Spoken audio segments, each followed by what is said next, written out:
Okay, good morning. Lahat ba nandito na?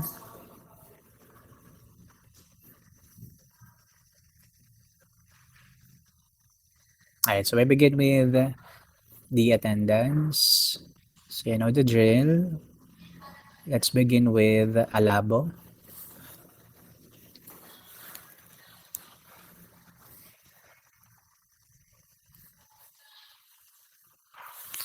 Ansog. Antonio. Avendano. Bagitan.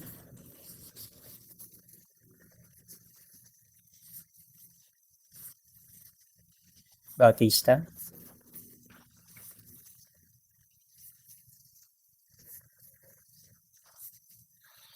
Bidayan. Bio. Beringino. Briones. Clemente.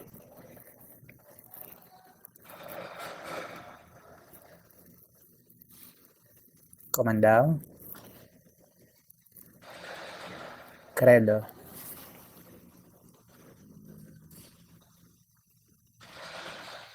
Acosta.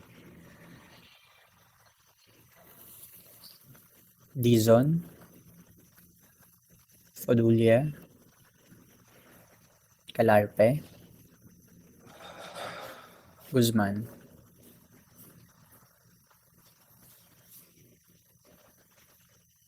Ildefonso. Infantado. Malacapo. Manalo. Mangulabnan. Marukot.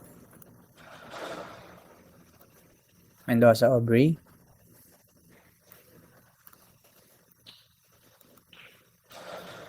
Mendoza Genjis.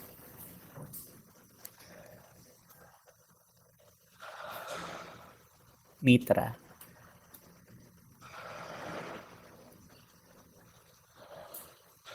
Ondehar. Muega. Naive. Nario.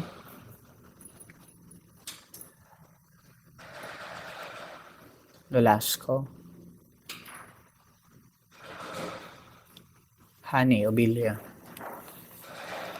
Kisha Obilio. Ortega. Pagunsan. Painaga.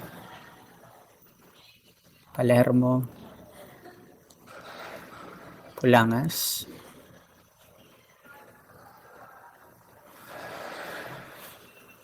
Ricato. Recorba.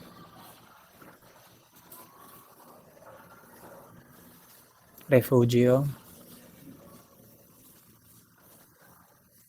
Revelo.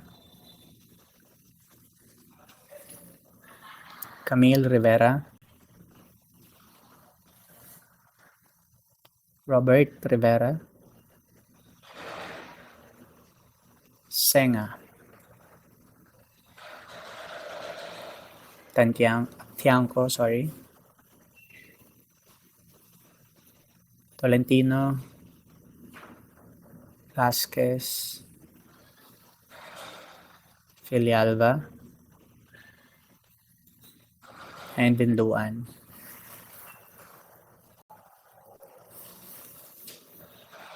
Okay, thank you so much for participation on the checking of the attendance. Now let us now proceed sa ating main topic for this week. And so this will be the last two, no? So after this week, meron pa tayong isang topic na i-discuss that is included sa ating midterm scope. And so technically, next week will be our college week. Meron pa tayong a week after that to prepare. And so, wag lang magkaroon ng mga suspensions and then we're good. when it comes to the pace and when it comes to the schedule of the lessons natin, for the midterm exam. Now, week 10, we'll be talking about technology and its connection to humanity. Okay, so how technology plays a role in the humanity itself. Okay, so this will be our learning outcomes. Number one, we'll be examining human rights and in order to uphold such rights in technological ethical dilemmas, and then discuss the effects of the interplay of humanity and science and technology. So most of the slides natin will be talking about human rights and yung kanyang connection, no, when it comes to technological advancements. How does a human right, no, how does human right play the role, no, in terms of developing mga technologies, no? So let's begin. Recall lang natin from the previous lesson natin, we have talked about ethics. If you can still remember from week number 9, The Good Life, we talked about ethical standards, no?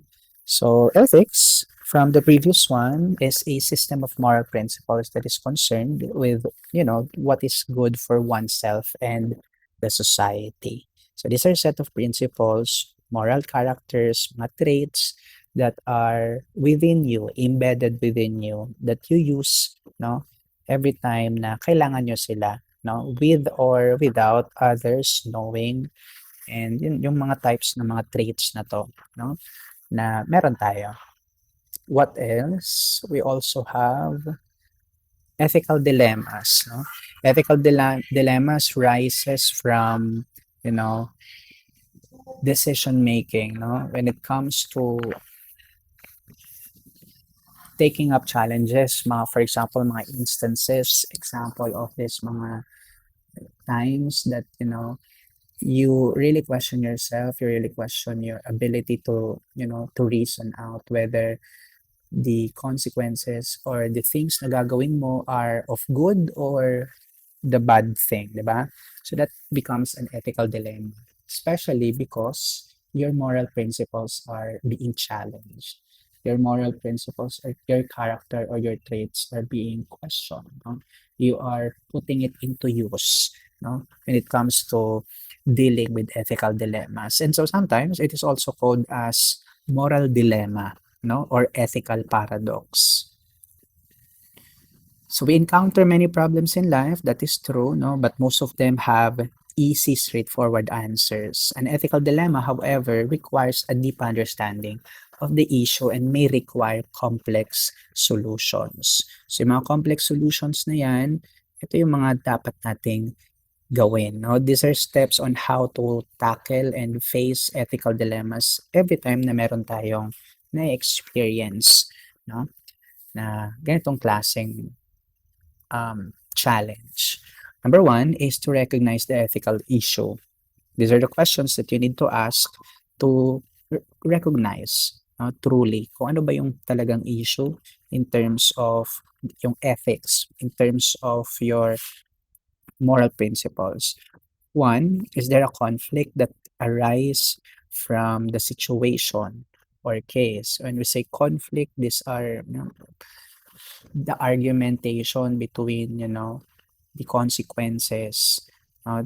Conflict arises from this, from problems or issues, then it becomes an ethical dilemma. It is an ethical conflict. Is it an ethical conflict? And then why? Correct? So these are first steps on how to recognize, on how to approach an ethical dilemma. Anong mga moral principles within you ang napuput into a test when it comes to this? Kasi you're making a decision, you are making a course of action. Pwedeng course of action, pwedeng thoughts, di ba? But then again, you are using your moral principles. Anong set of moral principles ang sa tingin mo na-violate ng issue, ng problem at hand, o ng problem na meron ka? After you recognize the ethical issue, then you can now begin the decision making. In terms of decision making, these are questions that you can ask yourself, no, so that you can make, a good decision. First question is, what are the facts and relevant information? You need to be open in the information, no? The data or all the details that are surrounding or involved in the ethical dilemma. It's because making decision, kailangan nakikita mo yung sides, hindi lang isang spectrum or hindi lang isang wavelength ang kino-consider mo. No? What are the key values and principles involved? And then what are the possible options or alternatives? So in dealing with problems, in dealing with ethical dilemmas, parehas lang din naman ang ginagawa natin. Diba? When you have a problem, you think of a way in which you can resolve the problem. Sometimes there are multiple ways. The same goes with ethical dilemma. You can also solve, no, ethical dilemma by using or by, looking into your moral principles.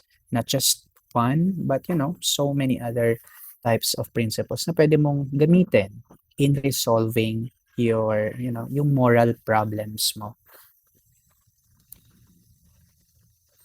After you conclude or after you make alternatives, ano yung mga choices mo to resolve the ethical dilemma, and then you can now make a critical analysis on the different alternatives. When you do critical analysis, these questions, three questions, must be answered.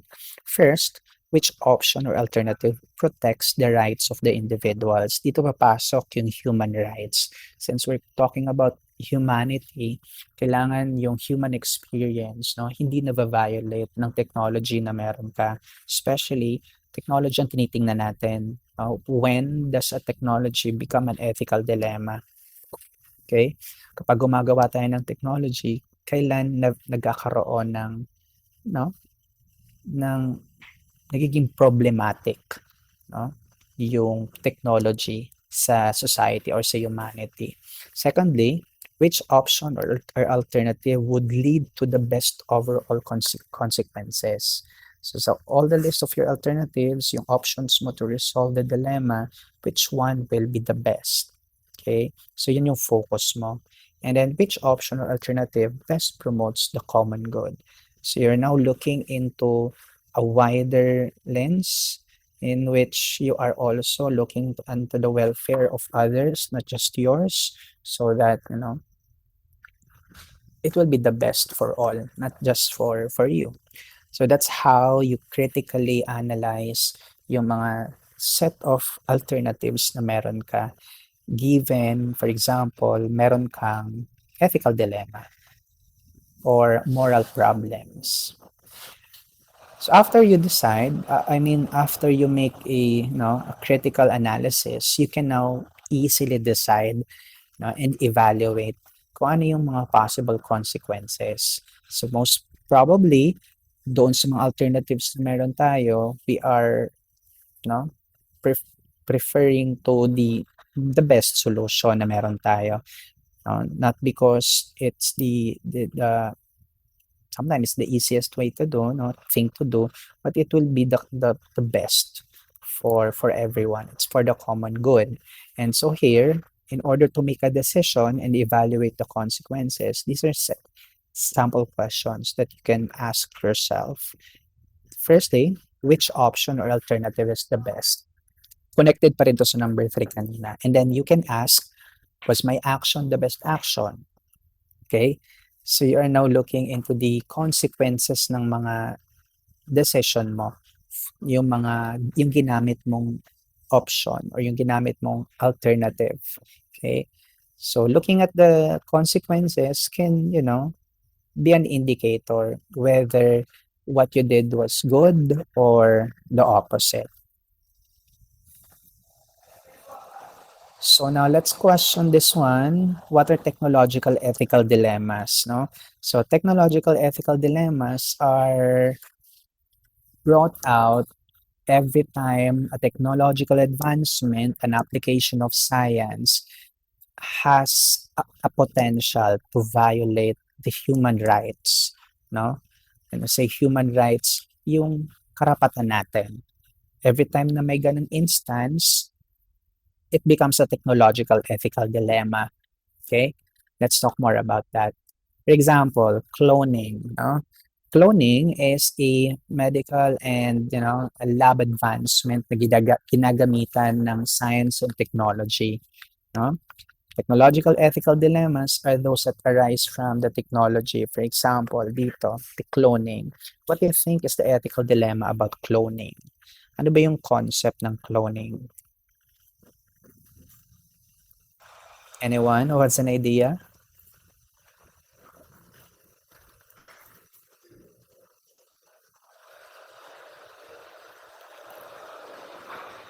When we say cloning, what's the very product? Ano ba yung pinaka-purpose niyan? Based on the diagram, you can actually perform cloning by creating and by making a sample from coming from the DNA and then rewriting the DNA so that you can also create another copy or another organism. In this instance, yung ship, no? So yung ship, using only the DNA of another, you can create, no? And you can create also a finer example, no? Mas well-developed o kaya naman mas advanced when it comes to yung kanyang resilience, yung kanyang um, immune system, for example, in so many kinds of diseases. So that's where cloning is. Now, what do you think is an ethical dilemma here?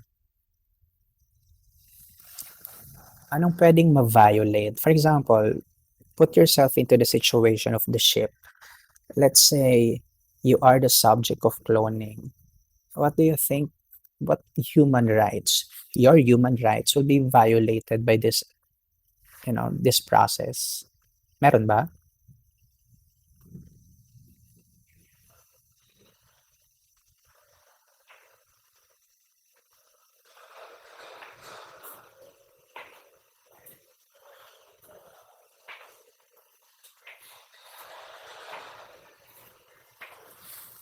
None? No idea? Well, for cloning class, many ethical dilemmas could arise from this concept, from this technological advancement, no? Since it uses DNA, it also uses the process artificially, yung process ng gestation, yung process ng cell division, yung process ng embryonic development, and yung process ng pagbuo mismo nung for example dito, yung fetus ba sa tao o nung baby sa tao. It becomes an ethical dilemma in a sense na you can violate yung natural way of developing yung mga embryo, no? Embryo could also be, since this is artificially made, since this is man-made or human-made, you are putting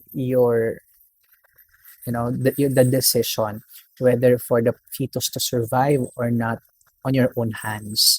So technically, di ba, you are making a dilemma in this kind of technological advancement. Okay? What else? Yung vitality ng animal, for example, ng tao mismo. Okay? Yung individuality, yung autonomy ng isang tao. How will you feel if, let's say, you have a copy, no? Meron kang katulad because of cloning, ba? Yung sense of individuality, yung sense of autonomy, na-violate yon, which is a human right natin. And so that's an example of ethical dilemma that could arise from this one. How about this one? From internet, from robots. What kind of ethical dilemma do you think connected deeply to internet and robots? Let's say internet.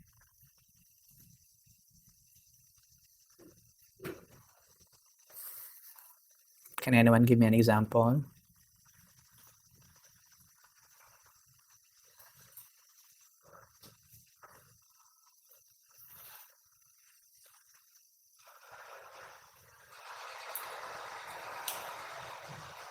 None?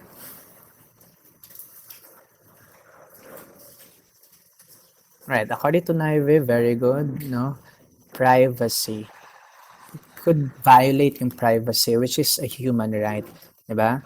Yung mga information that you put into the internet or whenever nag-login ka, you are using internet, it could be risky on your end to put all this information. Sometimes all these informations are very confidential and very sensitive.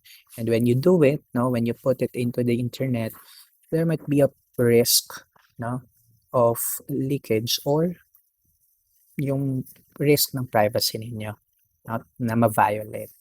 Okay, online harassment also according to ANSOG. What else? Piracy according to Nolasco. So these are some, few of the many ethical dilemmas na pwedeng makuha natin from internet. Okay? So technological ethical dilemmas can pose ethical dilemmas if they put at risk the human body, the human rights, and the human environment and the human society. Some are too disruptive that they can undermine the human existence. So some technologies cause too much damage to the environment. So some technologies negatively change how society grows. So it becomes a technological ethical dilemma if these four are now, can be violated by a certain technology. If it violates if it puts the human body, human rights, human environment, and human society at great risk. So technological continuation ng technological ethical dilemmas, human rights should always be considered in dealing with technological ethical dilemmas. So to resolve ethical dilemmas, katulad ng ginawa natin kanina, no, in solving your problem, in solving your own ethical dilemma, in technologies, human rights is important as well. So what are human rights and what are your human rights? Para alam nyo lang kung ano yung ibig sabihin ng human rights. No? According to the United Nations, human rights are the rights inherent to all human beings, whatever nationality, place of residence, sex, national or ethnic origin, color, religion, language, or any other status. So human rights are universal as enshrined in the Universal Declaration on Human Rights in 1948.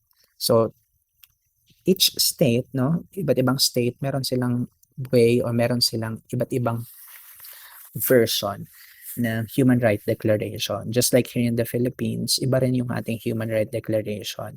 No? Some other places, some other countries, mostly because it is rooted to their culture, iba din yung kanilang declaration when it comes to human rights. And so, kung ano yung human rights na meron tayo, inherent, meaning from the beginning na ikaw ay pinanganak, that is your right. No? It becomes your human right. The right to shelter, the right to family, yung right to education, lahat yan, it becomes a human right from the point na ikaw ay ipinanganak. So regardless of all background ethnicities or yung mga origins natin, lahat ng tao, babae, lalaki, no? Ano yung sexual preference ninyo, we have all human rights. So, lahat yan meron tayo. So human rights are inalienable, no? Hence, they could not be taken away unless provided by law. Ito naman nangyayari lang to whether in a way na you are reprimanded by law, no? Yung batas mismo ang nag-uutos, no, na tanggalan ka ng batas. And these are happening, no, when it comes to yung mga convictions ng mga crimes na ginagawa ng mga tao, no, when they are convicted of crimes, when they become prisoners, no, they are some of their human rights are lifted, inaalis, no, inaalisan sila ng human rights na, habang sila ay nakakulong, habang sila ay nakadetain sa prison. Okay? Pero at most, no, hindi na aalis, hindi kayang alisin ng kahit na sino yung human rights natin, no? Human rights are interdependent, interrelated, and indivisible. So magkakakonekta daw lahat ng human rights natin. If human right, let's say, if a human right flourishes, no, all the other rights are will do the same as well, no? Likewise, kapag ka nade-deprive yung isang karapatan, no, kapag ka hindi nasusunod, hindi na i-implement, no, o kaya selective lang yung right, no, deprivation yon. And then the other right also adversely affects the others. Nagiging ganun din ang effect nito sa ibang mga karapatan pa natin. And so, interdependent sila, they are also interrelated, and they are also indivisible. So aside from the rights enshrined in the Universal Declaration of Human Rights, there are also human rights which are protected and enshrined in the Constitution of each state. So other human rights, treatises, and state and local laws and policies. So ito, pwede rin ito makita sa ating mga, kagaya nga nasabi ko kanina, each state, each country has their own declaration of human rights, and the human rights are all, made, no, for everyone to enjoy. So in addressing technological ethical dilemmas, we now use human rights. No, human rights should always be considered.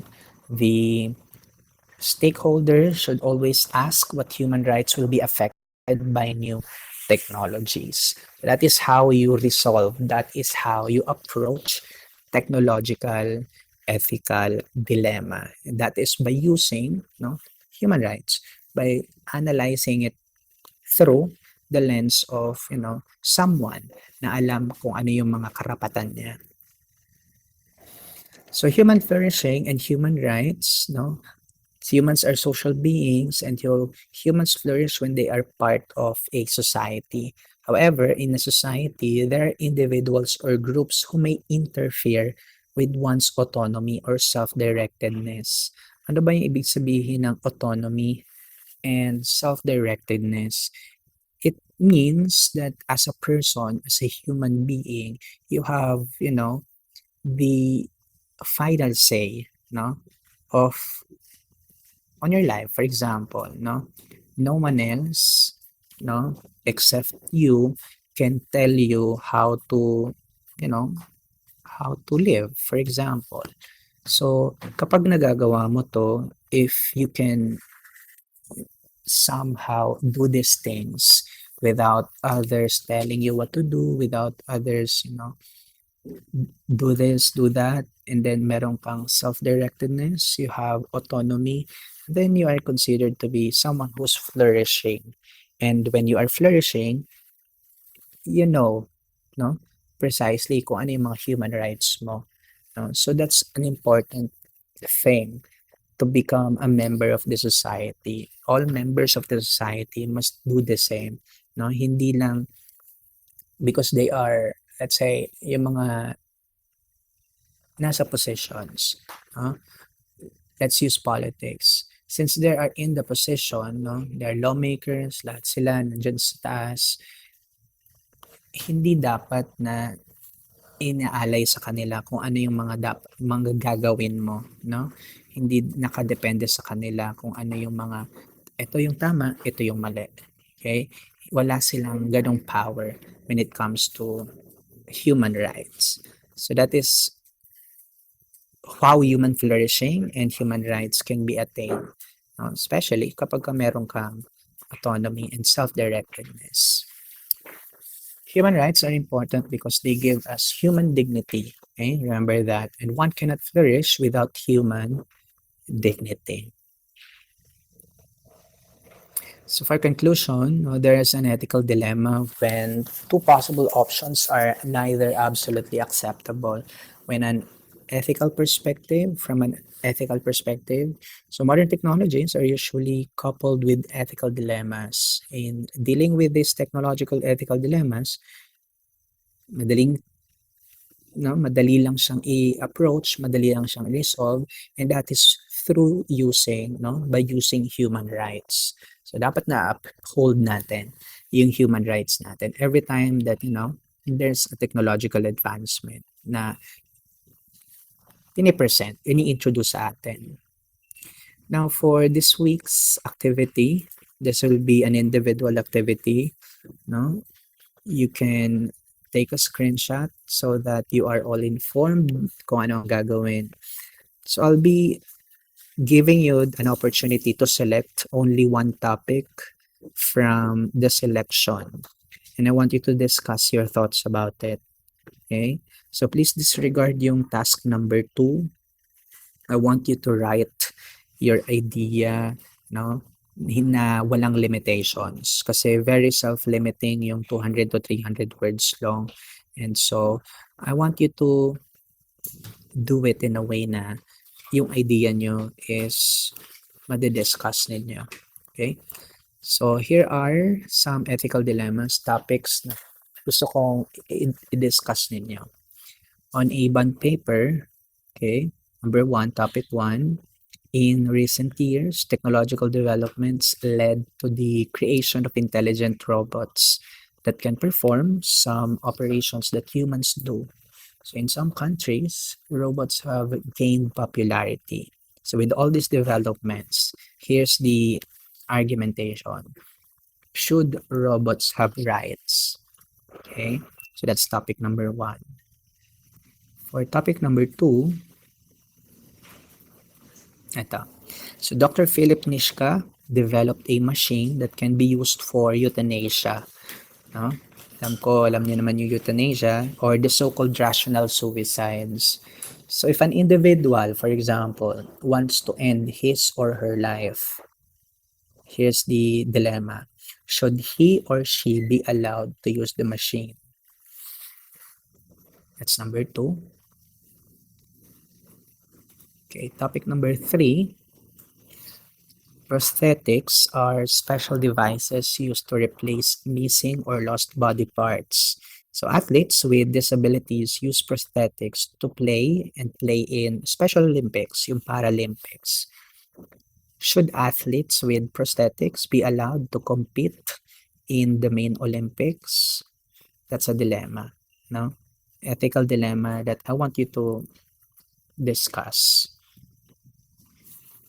Okay, so for the submission nito will be after na ng, I think, after na ng college week. So you have plenty time to think and prepare for your individual work 5. Are there questions from you?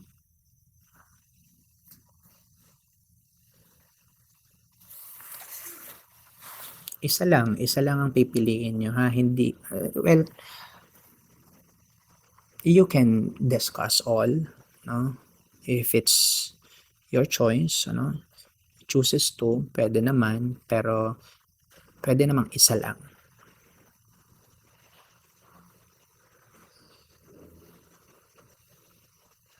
Okay, may mga nakapag-screenshot ba? Especially nung iba't ibang topics? Okay, paki-send sa group chat ninyo para lahat ay may access, makita nila kung ano yung mga pwedeng pagpilian. Okay? Yes po, G-Drive po ulit ang pasahan natin ito.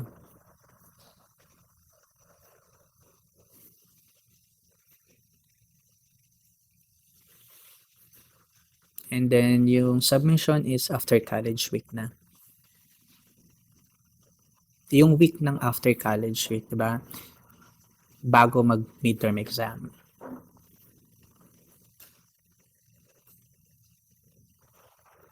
Any other questions?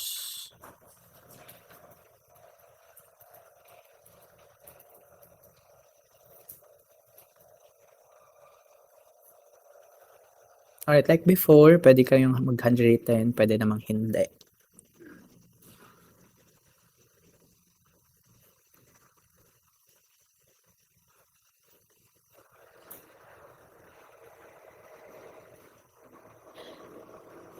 Alright, kung wala ng tanong, lahat clear, clarify na, again, I will not be keeping you any longer, so you can stay here sa session natin, or much better gawin nyo na yung week 10 output para matapos at makapag-submit na kayo agad.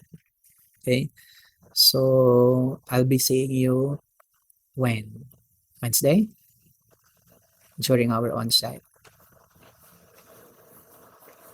Alright, see you on Wednesday, RT2B.